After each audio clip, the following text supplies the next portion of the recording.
Guardian. Black wrought iron surrounds the park. Vines and brush intertwine the fencing all around, giving the park a secure, peaceful feeling. There are many tall oak trees in the park to offer shade, along with some pink and white dogwoods to add color, and many other trees.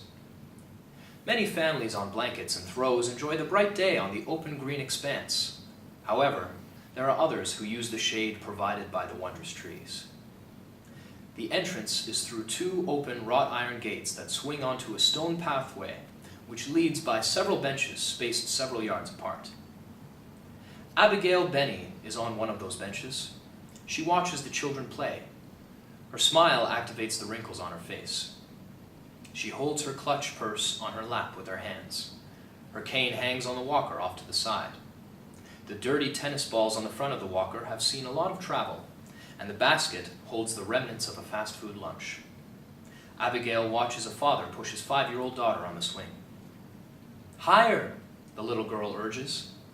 Her father obliges, and squeals of excitement pierce the air. Abigail takes great delight in the display. The father sees Abigail and waves to her, as she waves back. Drew is a good father. Other parents with children wave as well. They're all good, she thinks out loud. Abigail always thought a cherry blossom tree would fit nice in the park. Harold loved those trees. Her and Harold came to the park the day they found out they couldn't have children. They came every day since then. Didn't matter the weather, rain, snow, even the bitter cold. They would come and sit on this very bench, only if it was just for a little while. They liked spring and summer best. They would spend the whole day in the park. It's going on a year now since Harold passed, and still Abigail comes to this park and sits on this bench. Abigail and Harold thought about adopting, discussed it many times. There are so many children who need a good home, but times were different back then, not as progressive as they are now. Still though, a mixed family, especially in a small town, has a harder time than most. So, they lived their lives, and they had their bench in the park to watch the children play. A woman in a blouse and capri pants pushes a packed stroller toward Abigail. Abigail smiles. "Oh, I like babies." The woman smiles back. After a few steps, the woman plops down at the other end of the bench. Abigail breaks the silence. "It's a beautiful day for it." "Oh, yes." "I've never seen you here before." "We just moved in down the street. This park is one of the reasons we bought the house." "It's a wonderful place. Your little one will enjoy it when he gets older." The woman extends her hand. "Susan." Abigail takes it with a sweet smile. Abigail. A child's playful screams turn Abigail back to the frolicking as she places her hand back on her purse. "You come here a lot?" asks Susan. "Yes, for a long time now." "The trees are beautiful, so lush and vibrant. This must be a very old park." "There are a lot of them, though." "Yes, we love our park." "You see that man with his daughter, the one pushing the swing?" "That's Drew. He's the guardian of sorts. He takes care of it. His family has been doing it for generations. We all have. This is our park, dear. We all chip in where we can." It then occurs to Abigail, how come we never asked Drew for a cherry blossom? "That's wonderful," says Susan. Susan's face scrunches up the littlest bit in thought, but only for a brief moment. "You must let us know how we can help." "All right, dear." Abigail opens her purse. She removes a small notepad while Abigail searches for a pen. Susan's baby, crying, stops Abigail. As Susan takes her child from the stroller, Abigail drops the notepad back into her purse for later and snaps the purse shut. Susan opens a button on her blouse and then the flap of her feeding bra and places the baby on her breast. Abigail is stunned.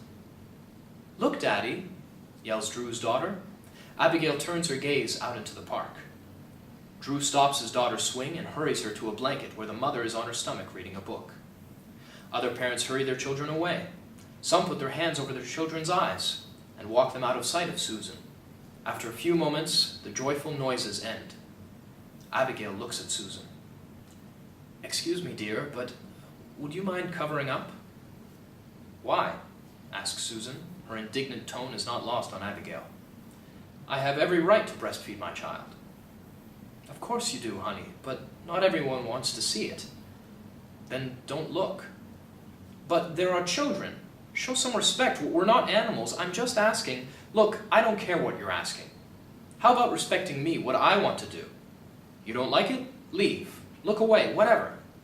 As far as I'm concerned, if you or the parents can't handle their children seeing something as natural as this, then shame on all of you." "I see." Abigail lowers her hurt old eyes, which has no effect on Susan. Abigail retrieves her cane from the walker, and after a couple of tries, she is able to stand. The baby suckles Susan's breast.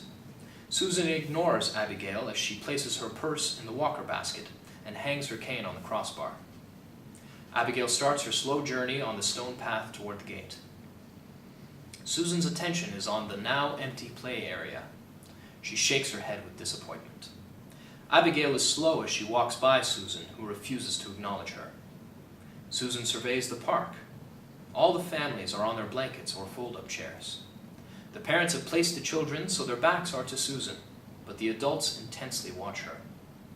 Drew is several yards away, walking with a red-haired woman and a taller man who has a blanket toward contemptuous Susan.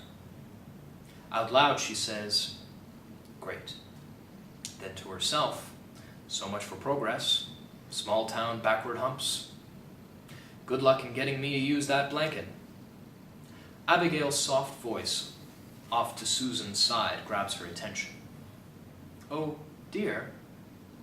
Susan sighs in exasperation as she turns toward Abigail. "What is wrong with—" The hollow point bullet from the silenced .38 revolver in Abigail's hand puts an onion-sized hole out the back of Susan's head. Drew arrives in time to ease Susan onto the bench as Abigail returns the revolver to her purse. The red-haired woman takes Susan's child, places him in the stroller, and Drew says to her, "Call the sheriff's office and speak to Wilson." She nods and heads off with the stroller to two adults by the closed wrought iron gates. The taller man covers Susan with the blanket, and then he and Drew place her next to the fence underneath the overgrown brush. The tall man walks away.